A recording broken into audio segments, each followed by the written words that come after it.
കേരള തീരത്തെ കപ്പലിലെ തീ നിയന്ത്രണ വിധേയം വാൻഹായ് 503 കപ്പലിൽ നിന്ന് ഇന്ധനം ടഗുകളിലേക്ക് മാറ്റുകയാണ്.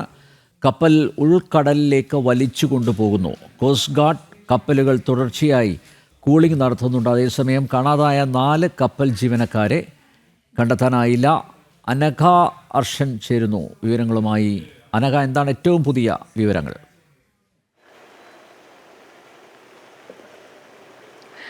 അനിൽ നമ്പ്യാർ, ഏറ്റവും ഒടുവിൽ നമുക്ക് ലഭിക്കുന്ന വിവരമനുസരിച്ച് അതായത് കപ്പലിലെ തീ അത് പൂർണ്ണമായും നിയന്ത്രണ വിധേയമാക്കിയിട്ടുണ്ട്. അതായത് കപ്പലിലെ തീ പൂർണ്ണമായും അണച്ചു കഴിഞ്ഞു.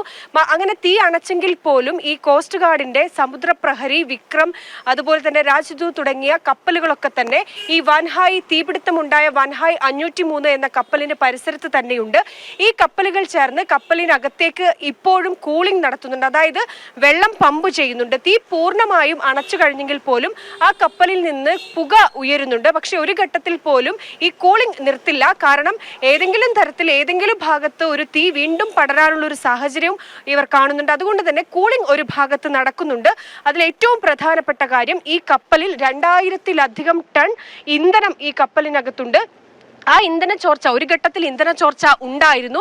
അത് ഉടൻ തന്നെ പരിഹരിക്കാൻ കഴിഞ്ഞു. അതിനുശേഷം ഈ കപ്പലിനകത്ത് നിന്ന് ഇന്ധനം ഈ മറ്റ് ടഗിലേക്ക് മാറ്റുന്ന പ്രവൃത്തിയാണ് ഇപ്പോൾ നടന്നുകൊണ്ടിരിക്കുന്നത്. മറ്റൊന്ന്, ഈ തീരത്ത് നിന്ന് കപ്പല് ഉൾക്കടലിലേക്ക് വലിച്ചു കൊണ്ടുപോവുകയാണ് ഇപ്പോൾ ചെയ്തുകൊണ്ടിരിക്കുന്നത്. അതായത് ഈ കപ്പൽ ഏതെങ്കിലും ഘട്ടത്തിൽ ഇനിയൊരു പ്രശ്നത്തിലേക്ക് പോകാതിരിക്കാൻ വേണ്ടിയാണ് ഉൾക്കടലിലേക്ക് കൊണ്ടുപോകുന്നത്. മറ്റൊന്ന്, ഈ കപ്പലിനകത്ത് നിന്ന് നിരവധി 600-ലധികം കണ്ടെയ്നറുകൾ ഈ കപ്പലിനകത്തുണ്ടായിരുന്നു.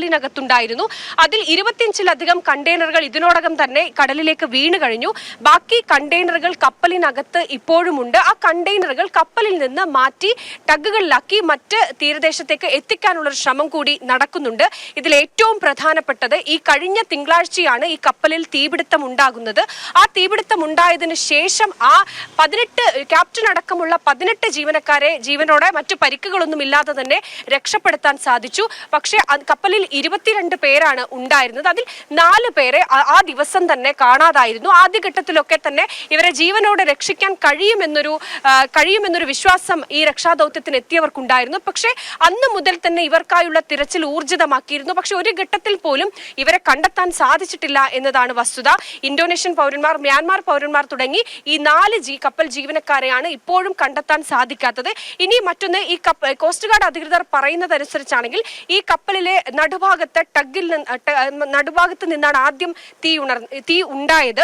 ഈ ഭാഗത്തുണ്ടായിരുന്ന ഒരു 4 ജീവനക്കാരാകാം ഇവർ. എന്തായാലും ആ ഭാഗത്തേക്ക് നിലവിൽ പരിശോധിക്കാൻ എത്തിയിട്ടില്ല.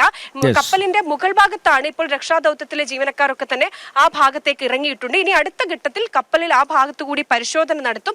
എങ്കിൽ ആ 4 ജീവനക്കാർ അവിടെ ഉണ്ടോ എന്നുകൂടി പരിശോധിക്കുമെന്നാണ് കോസ്റ്റ് ഗാർഡിൽ നിന്ന് നമുക്ക് ഏറ്റവും ഒടുവിൽ അറിയാൻ കഴിഞ്ഞിരിക്കുന്ന വിവരം. അനിൽ നമ്പ്യാർ.